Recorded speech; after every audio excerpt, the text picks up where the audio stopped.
Hi Ron, Michelle here. I wanted to give you some feedback on your Rwandan story. Good job getting all of the details down, and this is really well reported. It crosses off all the boxes. So good job on that. I think, well, there were a couple of technical things. The headline is at uppercase and we're downcase. Um, and the story, when I looked at it, didn't have paragraphs. So you kind of have to go in and make sure you massage the story so it looks correct, because it would have been kind of just one blob. Aside from that, I think, uh, like I said, you had everything in the story. It was just how you structured it and organized it. Um, I would say overall it's a little bit overwritten and repetitive in places.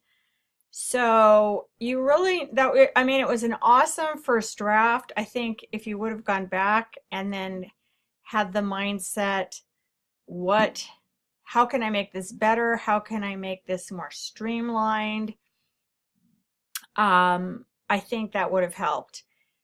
Um, it would almost was like two stories, so you just put everything about Jean-Claude in the beginning and in the middle, and then you had Father Matthias. So I tried to make it more coherent and less like two stories. Um, so I think, and it's a pretty extensive rewrite, um, and but it's essentially moving things around, um, and adding transitions then. So I would, like I said, study this, look at how you had it and how it was changed. This will really help you improve as a writer.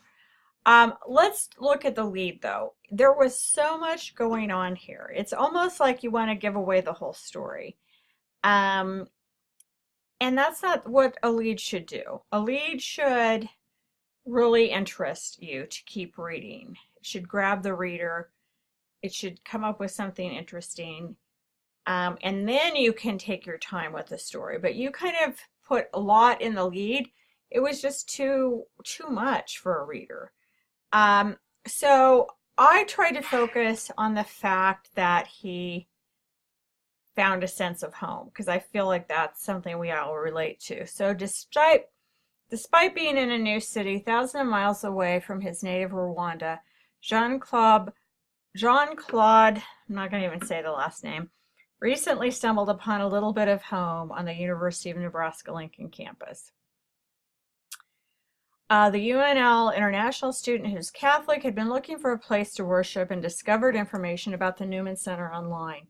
When he attended his first Mass there, he was greeted with voices singing in his native tongue. A Rwandan choir was performing. He, who is also a singer, was overjoyed. He quickly signed up to join the choir, which sings at Newman Center Masses once a month. I think that's the way it happened. If it didn't, we need to change it, but it sounded like that's what happened. And if that is what happened, that when he attended, he heard them singing, and that's how he heard about the choir, I think this is a better way to tell that. I think in a lot of ways, your story got too in the weeds, too detailed, and you kind of needed to step back since you have all the details and kind of tell the story, let it unfold. So that would be my suggestion. And you know, looking for ways, being selective, like being selective about quotes, for instance.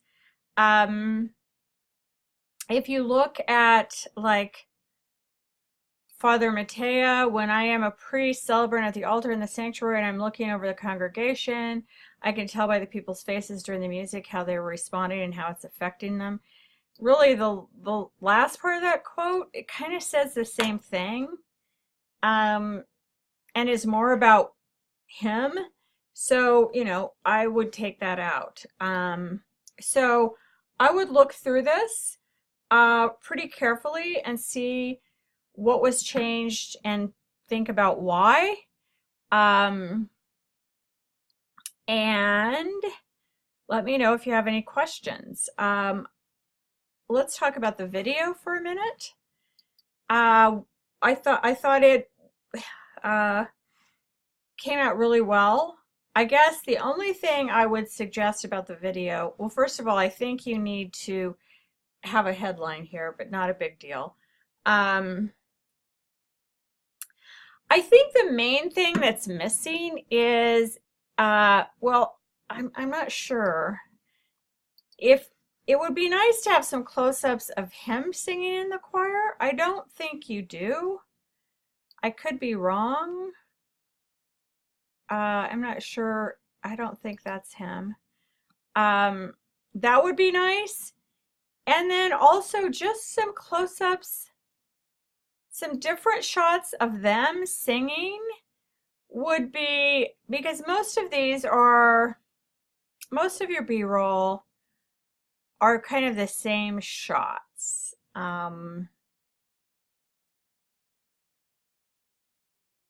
Particularly here. The same angle, some close, a look away angle, come closer, sequencing again. Over the shoulder shot, close up of the face, close up of the hands. I feel like that could really bring this, give it more interest. So we can see these people that have come together to sing. Yeah, so those are my thoughts. Let me know if you have any questions.